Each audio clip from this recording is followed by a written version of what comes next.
പെൺകുട്ടികളായാൽ ഇങ്ങനെ ഒരുക്കം വേണം. രാവിലെ കിടക്കപ്പായെന്ന് എഴുന്നേൽക്കുമ്പോൾ ഒരുങ്ങണം, കുളി കഴിഞ്ഞാൽ ഒരുങ്ങണം, സന്ധ്യാദീപം കൊളുത്തുന്നതിന് മുമ്പ് ഒരുങ്ങണം, രാത്രി കിടക്കാൻ നേരത്ത് ഒന്നുകൂടൊന്ന് ഒരുങ്ങണം. അപ്പൊ തലയിൽ ഈ എളിവായത് പോലല്ല, നിറയെ മുല്ലപ്പൂവോ പിച്ചിപ്പൂവോ ഒക്കെ വെക്കണം. നാളെ നിനക്കൊരുത്തം വരുമ്പോ ഇതിന്റെ മണം അവന് ഹരവാകും. അപ്പൂപ്പന്റെ ഒരു കാര്യം അതിക്ക് മോളെ, നിന്റെ അമ്മൂമ്മയുണ്ടല്ലോ മഹേശ്വരി, അവക്ക് ഓരോ നേരം ഓരോ അഴകായിരുന്നു. മുഖത്ത് നോക്കിയാ പിന്നെ ആരും നിലത്ത് നോക്കുകയല്ല. അവിടെ അഴകിന്റെ എള്ളോളമെങ്കിലും കിട്ടിയിട്ടുള്ളത് നിനക്കാ മോളെ. പക്ഷേ നീ ഇങ്ങനെ ഉർവശി ചമഞ്ഞ് ഇവിടെ നിന്നാ പോരാ. പിന്നെ ഞാൻ എങ്ങോട്ട് പോവാനാ? അമ്മയും ആങ്ങളമാരെയും കാണിക്കാൻ വേണ്ടിയിട്ട് അല്ല പെൺകൊച്ചുങ്ങൾ ഒരുങ്ങേണ്ടത്. നിന്നെ കെട്ടാൻ പോണവനെ ആകർഷിക്കാൻ വേണ്ടിട്ടായിരിക്കണം. കെട്ടാൻ വരുന്നവന് പണത്തിലും പണ്ടത്തിലും അല്ലേ ആകർഷണുള്ളൂ. എടീ കൊച്ചേ നില്ലേ, അപ്പൂവൻ പറയട്ടെ. ഇത്തിരി പൊന്നോ പണമോ കൊടുത്തു വെച്ചാൽ ഒരു കുഴപ്പവും ഇല്ല.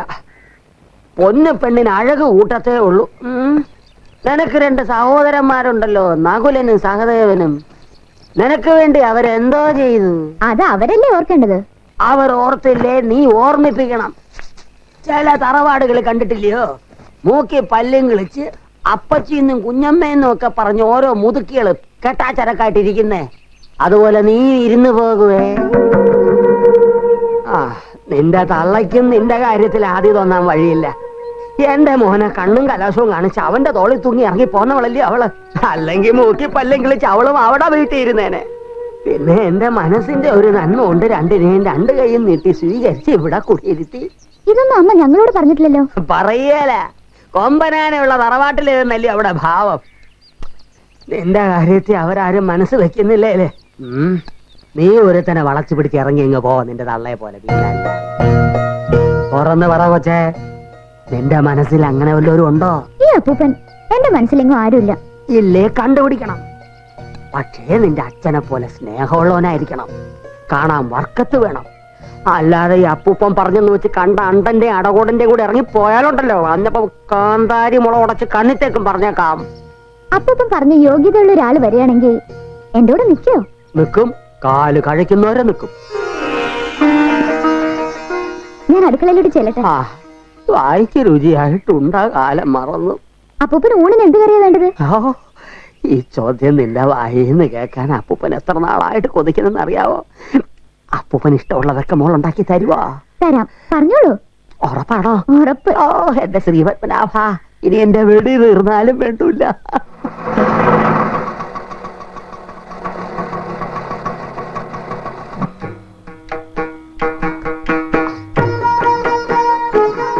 മോളെ, ചോറ് വാർത്തെങ്കി എടുത്തോ, ഇല്ലേ കറികളൊക്കെ തീരുവേ. ഇപ്പൊ കൊണ്ടുവരാം. അയ്യോ അയ്യോ, എന്റെ ഭഗവതി, ഞാൻ എന്തായി കാണുന്നത്? അച്ഛനെ ഞങ്ങളോട് ഇത്ര സ്നേഹമില്ലാതായോ? ജലജേ, എടി പെണ്ണെ ജലജേ, ഒരുപാട് പിശാചേ. നിനക്ക് എന്തോ പറ്റി? പറ്റിയത് എനിക്കല്ല, 1000 പൂർണ്ണേന്ദ്രനെ കാണുന്നവര് ജീവിച്ചിരിക്കണമെന്നല്ലേ അച്ഛനുള്ളൂ. പക്ഷെ അത് കഴിഞ്ഞു എനിക്ക് എന്റെ അച്ഛനെ വേണം. എന്ത് പറ്റിയെന്നോ? അച്ഛനോ പിള്ളേരുടെ സ്വഭാവം. നീ കുളിങ്ങനെ അങ്ങ് തുടങ്ങിയാലോ? ഹേമലത പറഞ്ഞപ്പോഴല്ലയോ ഞാൻ പോലും സത്യം അറിഞ്ഞത്. നീ എന്തോ അറിഞ്ഞെന്നാ? നിന്റെ അപ്പൂപ്പൻ ഇല്ലാത്ത അസുഖങ്ങളില്ല മോളെ. വാദം, പിത്തം, കഫം, പ്രമേഹം, എന്തിനീ ചങ്കു പോലും പോക്കാ. അയ്യോ, എനിക്ക് ഒരു അസുഖമില്ല ദേവയാനി. അച്ഛൻ അങ്ങനല്ലേ പറയൂ. ഞങ്ങള് വിഷമിക്കുന്ന കാണാനേ അച്ഛന് പ്രയാസമാ. നീ ഇതെല്ലാം അങ്ങ് അകത്തെടുത്തോണ്ട് പോ മോളെ. അച്ഛന് മീനും ഇറച്ചും പച്ചക്കറി കഴിക്കൂടാ. ഇനി ഉപ്പിട്ട കഞ്ഞി ചുട്ട പപ്പടവും മാത്രം കൊടുത്താ മതി എന്നാ ഹേമ പറഞ്ഞേക്കുന്നേ. ഹേമ പറഞ്ഞാലെങ്ങനാ? അവളാരാ? അമ്മായിയപ്പനെ കണ്ടതൊക്കെ തീറ്റിച്ച് സൂക്കേടുകാരനാക്കിയെന്നുള്ള പേരുദോഷം കേക്കാൻ എനിക്ക് വയ്യേ.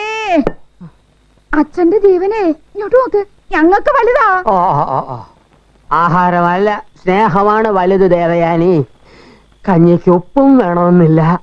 ഉപ്പും ആരോഗ്യത്തിന് ചീത്തയാ. അച്ഛന് കാര്യങ്ങൾ അറിയാവല്ലോ. ഓ, അതാ ഒരാശ്വാസം.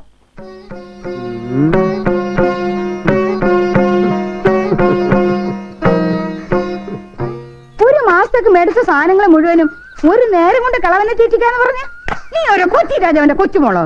അമ്മയ്ക്കല്ലേ ആൺമക്കൾ പ്രയാസപ്പെടുന്നതല്ലേ ഉള്ളൂ വിഷമം. ഞാൻ ഇവിടെ കിടന്ന് തീയും പുകയും കൊള്ളുന്നതില് ആർക്കും ഒരു ദണ്ണമില്ലല്ലോ. ചുമ്മാ അല്ല അപ്പൂപ്പൻ പറഞ്ഞത്. അപ്പൂപ്പൻ എന്താ പറഞ്ഞു? എല്ലാം പറഞ്ഞു. ആങ്ങളമാര് സമയത്ത് കെട്ടിച്ചയച്ചില്ലെങ്കിലേ അമ്മയുടെ വഴി തന്നെ നോക്കാൻ. ചരിത്രം മുഴുവനും വിളമ്പിയില്ലേ കളവനെ ഇന്ന് ഞാൻ നോക്കാം. വെളിച്ചെണ്ണ വില കൂടി, കിണ്ടലിന് 3500 രൂപ. എന്റെ ശ്രീപത്മനാഭ, നിന്റെ വിളക്ക് തീരെ മുടങ്ങിയല്ലോ. പിണ്ണാക്ക് 680 രൂപ. ഓ, കന്നുകാലികളുടെ കാര്യവും പോക്കാ. ഓ, ഇത് ഏതവനാടാ ഈ വില കൂട്ടുന്നത്? ഞാൻ അങ്ങോട്ട് ഇറങ്ങി നേരത്തെ കുത്തിത്തിരിപ്പുണ്ടാക്കിയില്ലേ? കണ്ണും കലാശം കാണിച്ചതേ ഞാനല്ല, അച്ഛന്റെ മോൻ തന്നെ. ദൈവദോഷം പറയരുത് ദേവയാനി. നീ അല്ലയോടി എന്റെ മോനെ അടിച്ചു മാറ്റിയത്. ആഹാ, അടിച്ചു മാറ്റിയോ? എങ്കിൽ കണക്കായിപ്പോയി. അത് പോട്ടെ, അച്ഛനെ ഓർമ്മിപ്പിച്ചിട്ട് വേണോ എന്റെ മോടെ കെട്ടുകാര്യം ഞാൻ ആലോചിക്കാൻ? ഞാൻ അതിന് അവക്ക് അന്യനാന്നോടി. ഞാൻ പറഞ്ഞ കാര്യമില്ലയോ? മാങ്കോയിക്കൽ കുടുംബത്തിൽ 17 കഴിഞ്ഞൊരു പെണ്ണ് ഇന്നുവരെ നിന്നിട്ടില്ല. എന്റെ മോൻ അരവിന്ദാക്ഷൻ ജീവിച്ചിരിപ്പുണ്ടായിരുന്നേ, എവിടെയെന്ന് ഇപ്പൊ നിൽക്കുമായിരുന്നോ? അത്രയ്ക്ക് തന്നുണ്ടെങ്കിൽ അച്ഛൻ തന്നെ അവളെ അങ്ങ് പറഞ്ഞേക്കാൻ നോക്ക്. അതിന് മനസ്സ് മാത്രം പോരല്ലോ ദേവയാനിയെ. എനിക്ക് ആ പാഠം ഉണ്ടായിരുന്നത് ഈ വീടും പറമ്പുവാ. അത് നിങ്ങൾക്ക് തന്നെ അല്ലയോ ഞാൻ എഴുതി തന്നത്? എനക്കത് അറിയരുതോ? ഇനി എന്റെ കയ്യില് കഴിവില്ലെങ്കിൽ അടങ്ങി ഒതുങ്ങി മിണ്ടാതൊരു മൂലക്കിരിക്കണം. എന്റെ മക്കളുടെ സ്വഭാവം അച്ഛന്റെ സ്വഭാവം കൂടെ ചേരത്തില്ല. വെറുതെ എന്തിനാ അത് വിധം പറഞ്ഞ് എപ്പോഴും എപ്പോഴും ഒരു കലഹം? അതുകൊണ്ടാണ് ഞാൻ പറഞ്ഞ പ്രഭാകരന്റെ വീട്ടിൽ പോയി നിൽക്കാൻ. അവിടെ ആണെങ്കിൽ അമ്മുകുട്ടിയെ കളിപ്പിച്ച അച്ഛന് നേരം കളയാവല്ലോ. അതുള്ളതാ. എന്നാലും അവിടെയും പ്രശ്നമുണ്ട് ദേവയാനി. എന്തുവാ പ്രശ്നം? ഞാൻ ഏമലതേ മുന്നാളാ, അവക്കെന്നെ കാണുന്നതേ ചതുർത്ഥിയ. എന്നാ പിന്നെ പെങ്ങടങ്ങ് പോണം. അവര് പൊന്നുപോലെ നോക്കുന്നല്ലേ അച്ഛൻ തന്നെ പറയുന്നേ? നോക്കും, ഉണുത്താ എന്നെ പൊന്നുപോലെ തന്നെ നോക്കും. പക്ഷെ അവിടെ മോനുണ്ടല്ലോ, മംഗളം മങ്കൊമ്പ്, അവന്റെ തന്തയുടെയും കാര്യം.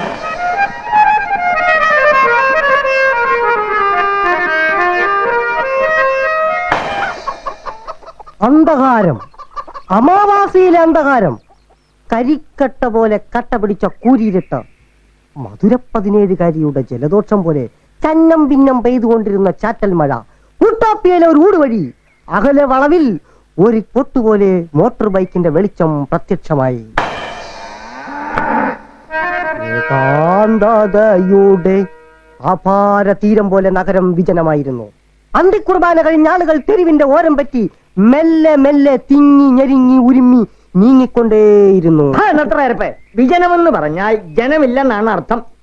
പിന്നെ എങ്ങനെയാടാ പള്ളി പിരിഞ്ഞ് ആളുകൾ പോകുന്നേ? ഓഹോ, വിജനത്തിന് അങ്ങനെ ഒരു അർത്ഥമുണ്ടോ? അതങ്ങ് പറഞ്ഞാ പോരെ. തെറ്റ് തീർത്താനല്ലേ അച്ഛനോട് എഴുതിയിരിക്കുന്നത്? എടാ, എല്ലാ വാക്യങ്ങൾക്കും ഒരു ഒരു ഒരു പ്രാസം വേണം, അല്ലെങ്കിൽ കേൾക്കാൻ ഒരു സുഖം ഉണ്ടാവില്ല. എന്റെ പേര് എന്നെ നോക്കിക്കേ, കിഴക്കേടം. അച്ഛൻ ഹരികഥയും പറഞ്ഞുകൊണ്ട് നടന്ന കാലം അല്ല ഇത്. ഇന്ന് പ്രാസവും വൃത്തവും തെറ്റിക്കുന്നതാണ് ഫാഷൻ. അടുത്ത മാസം ഉദ്ഘാടനം ചെയ്യേണ്ട കഥയാണ്. ഇതുവരെ കാൽ പങ്ക് പോലും പഠിച്ചിട്ടില്ല. എന്നാ തുടങ്ങിക്കോ. സഹൃദയരെ, ആ മോട്ടോർ ബൈക്ക് അടുത്തെത്തി.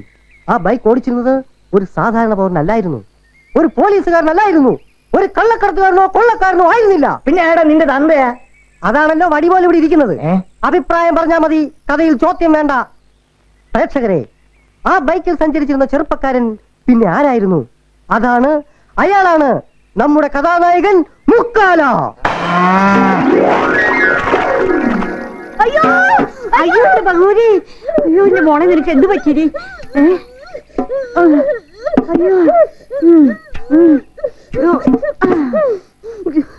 അയ്യോ, ആ സമയം ഒരു കൊടുങ്കാറ്റ് പോലെ അവൾ പാഞ്ഞു വന്നു. മാന്തളിര് പോലെ മനോഹരമായ അവളുടെ മുഖം മത്തങ്ങ പോലെ വീർത്തു. സ്ത്രീക്ക് ഇങ്ങനെ ഒരു മുഖം. കൗസല്യേ, നീ എന്തോടി കാണിച്ചേ? സ്ത്രീക്ക് ഇങ്ങനെ ഒരു മുഖം ഉണ്ടെന്ന് കാണിച്ചു കൊടുക്കുമായിരുന്നു. 5 ലിറ്റർ പാലാ പശു തട്ടിക്കളഞ്ഞത്, അറിയാവോ? കലാബോധമില്ലാത്ത പശുക്കളെ കിട്ടുന്ന വിലക്ക് വിറ്റ് നേരത്തെ എന്നോട് പറഞ്ഞതല്ലേ? കിട്ടുന്ന വിലക്ക് വിറ്റാലേ കഥ പറഞ്ഞ് തളരുമ്പോ ഇയാൾ എന്തോട് വെച്ച് ഞണ്ണും. പാലും മുട്ടയും വിറ്റ് കിട്ടുന്ന കാശ് കൊണ്ടാ ഈ വീട് കഴിയുന്നത്. അത് ഓർമ്മ വേണം. ആ പശുവിന്റെ അടിയും തൊഴിയും കൊണ്ട് എന്റെ മോളൊരു പരുവായി. ഓഹോ, ഇനി അച്ഛനും മോനും കൂത്തു പഠിക്കണേ വേറെ സ്ഥലം നോക്കിയോളാം. അയ്യോ അമ്മ, ഇത് കൂത്തല്ല, കഥാപ്രസംഗമാ. ഇത്ര നാളായിട്ട് അമ്മയ്ക്ക് മനസ്സിലായില്ലേ? അയ്യടാ, ഇതാണോടാ കഥാപ്രസംഗം? നിങ്ങളുടെ ഓരോരോ കഥകൾ കേട്ട് എന്റെ പശുവിന്റെ പോലും കറവ് പറ്റി. 12 ലിറ്റർ കറന്നോടുന്ന പശു, അറിയാമോ? എടി ഉണത്തെ, എന്റെ മോന്റെ മനോവീര്യം കെടുത്താതെ നിന്റെ മോളെയും വിളിച്ചോണ്ട് നീ അകത്തോട്ട് പോ. ഈ സുപ്രസിദ്ധ ഹരികഥാപ്രാസംഗികൻ കെ കിഴക്കേടത്തിന്റെ മോനെ സാംബശിവനെ പോലെ കേരളത്തിൽ ആരാധിക്കുന്ന ഒരു കാതികനായി കണ്ടിട്ടേ ഈ കിഴക്കേടം കണ്ണടച്ചു. അയ്യോ, എന്നാ ഈ കണ്ണ് ഒരിക്കലും അടക്കേണ്ടി വരത്തില്ല. എടാ, ഒരു സ്റ്റേജിൽ നിന്നെങ്കിലും നീ തക്കാളിയും പഴത്തൊലിയും കിട്ടാതെ വന്നിട്ടുണ്ടോടാ? നീ പോടി. തക്കാളിയും പഴത്തൊലി മാത്രമല്ല, കുറെ ചീഞ്ഞ മുട്ടകളെ കിട്ടിയാലേ യഥാർത്ഥ കഥയനാവും ഇല്ല അച്ഛാ? കറക്റ്റ്. എടാ, കലാബോധം ഉള്ളവർക്ക് ഇതൊക്കെ പറഞ്ഞാൽ മനസ്സിലാവൂ. നിന്റെ തള്ളയുടെ കുടുംബത്തിലുള്ളവർക്ക് ഒട്ടുമില്ലാതെ. ആ കിളവൻ അച്ഛനക്കുറപ്പുണ്ടല്ലോ, അയാൾക്ക് തീരെയല്ലടാ. ഞങ്ങളുടെ അണ്ണന് കലയില്ലെങ്കിലേ ഞങ്ങൾ സഹിച്ചോളാം. നീ വാടി മോളെ, നമുക്ക് തൊഴുത്തി ചെന്നിരുന്ന് കന്നുകാലികളോട് കാര്യം പറയാം. അതുങ്ങൾക്ക് പിന്നെങ്കിലും മനസ്സിലാവും. വാ. ചെല്ല് ചെല്ല്. സുന്ദരിയായ മുക്കാബലയുടെ ഭാവമാറ്റം കണ്ട് മുക്കാലെ ഞെട്ടി. ഉട്ടോപ്യൻ തെളിവിൽ ഞെട്ടി. ചേച്ചി ചേച്ചി വീട്ടിലേക്കാ? അതെ, ഭാഗ്യം, അതുവരെ വരാതെ കഴിഞ്ഞല്ലോ. എന്താ അലക്സ്? ഞാനൊരു ഫ്രണ്ടിന്റെ വീട് വരെ പോവാ. വരാൻ കുറച്ച് വൈകുമെന്ന് അമ്മച്ചോടൊന്ന് പറയണം. ഫ്രണ്ടിന്റെ വീട്ടിലേക്ക് തന്നെയാണോ അത് സിനിമയ്ക്കോ? സിനിമയ്ക്കാണെങ്കിൽ പറഞ്ഞാൽ തന്നെ അമ്മച്ചി അറിഞ്ഞാൽ കുഴപ്പമൊന്നുമില്ല. അമ്മച്ചി അറിഞ്ഞാലും കുഴപ്പമൊന്നുമില്ല, പക്ഷെ ഞാൻ അറിഞ്ഞാ കുഴപ്പം.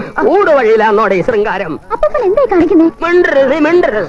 ആരെങ്കിലും വളർത്തെടുക്കാൻ അനുവാദം തന്നു വെച്ച് നീ അശടിരാണോ കുഴി വീഴ്ത്തിയത്? അപ്പൊ നമ്മുടെ കിഴക്കൻ അലക്സാ? ആഹാ, അപ്പൊ തെക്കോട്ടും വടക്കോട്ടും പോകാതെ നീ കിഴക്കൂന്ന് തന്നെ തപ്പിയെടുത്തല്ലേ? അപ്പൂപ്പൻ എന്നെ അറിഞ്ഞോടാ ഈ പറയുന്നേ? അപ്പൂപ്പനോ? ബന്ധം സ്ഥാപിക്കാനായോടാ നീ നസ്രാണി കൊഞ്ചേ? അലക്സ് പൊയ്ക്കോ. ഇനി ഒരടിയാണ് കരുത്, അരിഞ്ഞുകളയും ഞാൻ.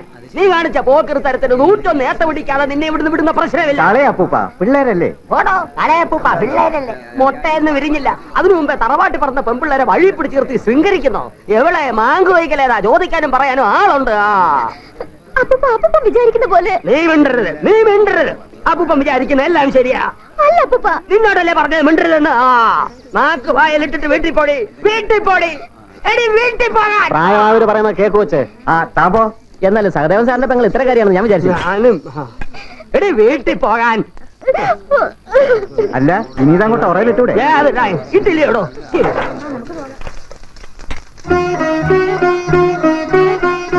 എന്താടി ഇത്ര താമസിച്ചത്? ബ്ലൗസ് വെച്ച് കിട്ടിയോ?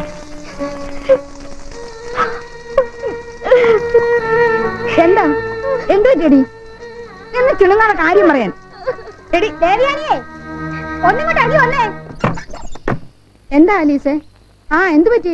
എന്റെ കുഞ്ഞിന്റെ മുഖത്തോട്ട് നോക്കിയേ. നിങ്ങളുടെ അമ്മായിപ്പം ചെയ്ത പണിയാ. അയ്യോ, എന്ത് പറ്റി? എന്ത് പറ്റിയെന്നോ? മോളെ വിളിച്ച് ചോദിക്കേ. എന്റെ ഭഗവതി. ജലജേ, എടി ജലജേ. ജലജ വഴി വെച്ച് കണ്ടപ്പോ ഇവൻ ഇന്നത്തെ താമസിച്ചേ വരുള്ളെന്ന് എന്നോടൊന്ന് പറയാൻ പറഞ്ഞു. അത് കളവ് വേറെ കണ്ണൂട്ടാ കണ്ടത്. എന്തുവാടി കേൾക്കുന്നേ? അലക്സും ഞാനും തമ്മിൽ എന്തോ ഉണ്ടെന്ന് നാട്ടുകാരോടൊക്കെ പറഞ്ഞു. അയ്യോ അയ്യോ, എന്റെ ദൈവമേ, ഞാൻ എന്തുവായി കേൾക്കുന്നേ? എന്റെ കുഞ്ഞിനി മനുഷ്യരുടെ മുഖത്ത് എങ്ങനെയാ നോക്കുന്നേ? എന്റെ കുഞ്ഞിന് നോക്കണ്ടായിരിക്കും. അവനൊരു ആണല്ലയോ, ഇത് പെണ്ണല്ലേ? നാളെ ഇവക്കൊരു ആലോചന വന്നാ അത് മുടങ്ങാൻ വേറെ എന്തെങ്കിലും വേണോ? ഞാനിനി ജീവിച്ചിരിക്കത്തില്ല എന്റെ ദൈവം. നടങ്ങ്. ഇനി അമ്മയായിട്ട് കൂടെ നാട്ടുകാർ അറിയിക്കത്ത് കുറവേ ഉള്ളൂ. സ്നേഹത്തിൽ കഴിയാൻ അയൽക്കാർ തമ്മിൽ മുഷാതിരിക്കണമെങ്കിലേ അങ്ങനെ വല്ല വൃദ്ധസാധനത്തിലും കൂടെ ആക്കാൻ നോക്ക്. വരണുണ്ടോ പാരട്ട കളവൻ. ഇനി ഞാനിവിടെ നിന്നാ എന്തെങ്കിലും ചെയ്തു പോവും. പോടാ.